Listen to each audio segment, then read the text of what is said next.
Hello everyone, welcome back. Join me today as I do some tidying, some cleaning, decluttering in my home, and go through some practical ways in which we can keep on top of maintaining our homes. I listened to a podcast recently on Simple Farmhouse Life podcast, where Lisa and her guest were talking about the stress and overwhelm that we can all feel in our homes. Now, none of us are exempt from this potential phenomenon, unless we don't actually have a home to live in, and then really this would be the least of our worries. But when we are trying to get everything done at home, when we see the endless chores that need to be done, and it feels so overwhelming, it can feel like a lot. This is more so difficult when we are at home with a young family, working full-time, maybe parenting alone, or are working through depression or grief, etc. There could be a lot of different reasons that we can feel this overwhelm, but it is very real and it can feel out of control. They were talking about how to be able to stay on top of all that needs to be done in our homes, that a constant motion has to be in progress over each and every day. A constant moving wheel, if you like, where you move from one task to the next, and each day is just a repetition of these actions to be able to keep the stress and overwhelm in check. And this really resonated with me because whatever life season we are in, from bringing up a young family to having busy but more independent teenagers like me, to being empty nesters, or whatever your home situation looks like. The motion of one action feeding into the next and creating efficiency through this is actually applicable to us all in any and every season we are in.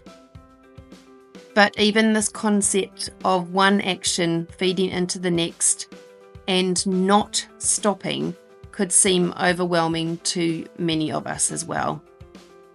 If you are a high energy person, let's say that your normal day looked like this: getting up in the morning and going from cooking breakfast to dishes to washing, hanging, washing, folding, washing, other chores, lunch, dishes again, kids' activities, gardening, walking the dog, more chores, doing the food shop, dinner, baths, dishes again, getting kids into bed.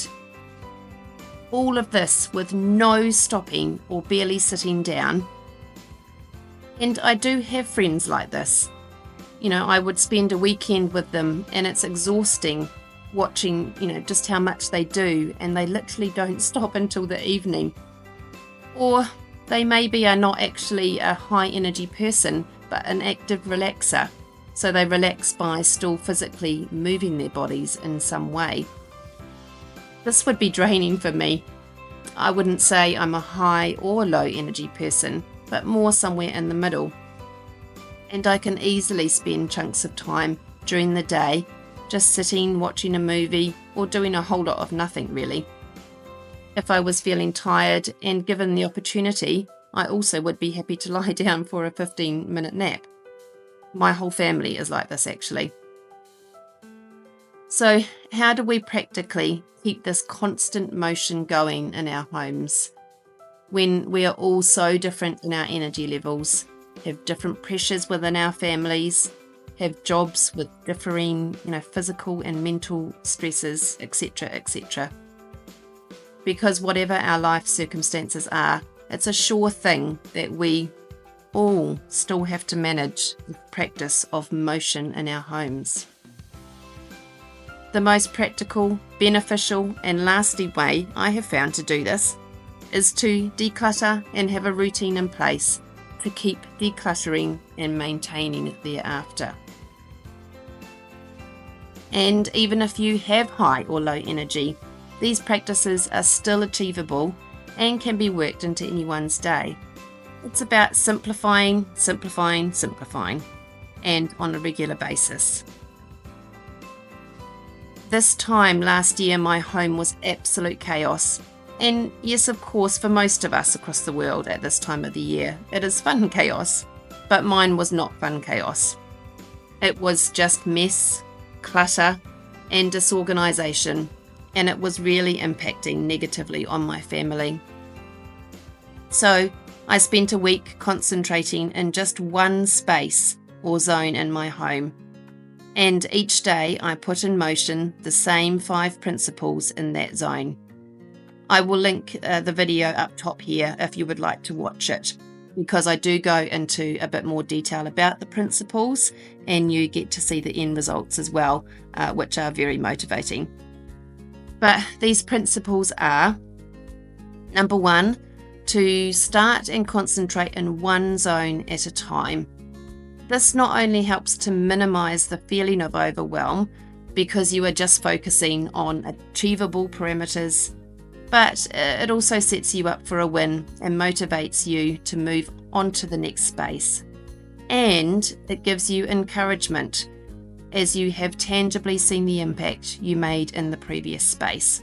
So this is a great way to set that daily motion in progress and to keep you motivated to keep doing something every day. Number 2 is to sort a clutter zone for 5 to 10 minutes each day. Now, we all have these clutter spots in our homes. Some will be worse than others, but it will be a surface of some kind for sure, like either a kitchen bench, a hallway or dining table, or stuff, items that just get dropped on the floor in the same place every day. But usually items are dumped because they don't have a permanent home or are simply not taken straight to their permanent home. Think pens, keys, scissors, wallets, sellotape, sunglasses, etc. But if we just set a timer for 5 minutes each day and sorted through these clutter zones, took items back to where they belong, threw away, broken or rubbish items, decluttered what we can, then we can keep the motion active in our homes and keep making positive progress. Number 3 was I cleaned one extra surface each day that I wouldn't usually clean on a daily basis. This is where we put into motion the cleaning maintenance in our homes. I'm sure you know what it's like in your own home, where you manage to get the bare minimum daily cleaning done, like wipe a kitchen, bench top or table, but all of the extra cleaning, things like baseboards, kitchen cupboards and doors, walls, windowsills, etc., they can just get overlooked because we don't, just have enough time to be doing these all of the time. And these jobs actually combine to make up most of the cleaning in our homes. But it would be, too much to be able to do it all in one day. It's much more achievable if we have this motion of one extra surface per day and get a consistent cleaning rhythm in place. Number 4 was I decluttered 1 to 5 items per day. Now this principle really is the most important one for being able to minimize and keep reducing the overwhelm in your home. It really is about removing the amount of clutter in your home, which in turn reduces the amount of inventory you have to store, manage and clean, and therefore it just makes everything in your home so much easier to do. The cleaning, the storage, the tidying, the general feeling in your home. It has been a game changer for me. And number 5 was to clear and shine your sink every day. This one doesn't really need much explanation, but if you have experienced the feeling of coming into your kitchen first thing in the morning to both, either a cluttered sink full of dirty dishes versus a clear, clean, empty, shiny sink, then you will know which one you prefer. Trust me, your future self will thank your past self for putting the effort in the previous night to shine your sink. These principles are how I really started to get this concept of consistent motion going in my home and how I'm maintaining it as well.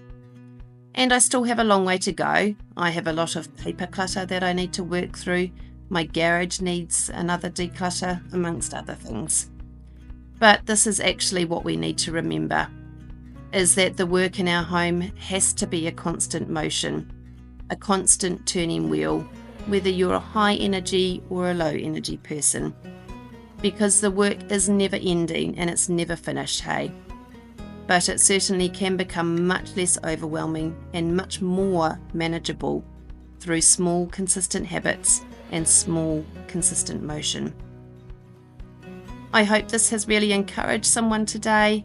Please do go and watch my video to see these principles in action. You'll see it pop up on the screen here, and I will see you again very, very soon.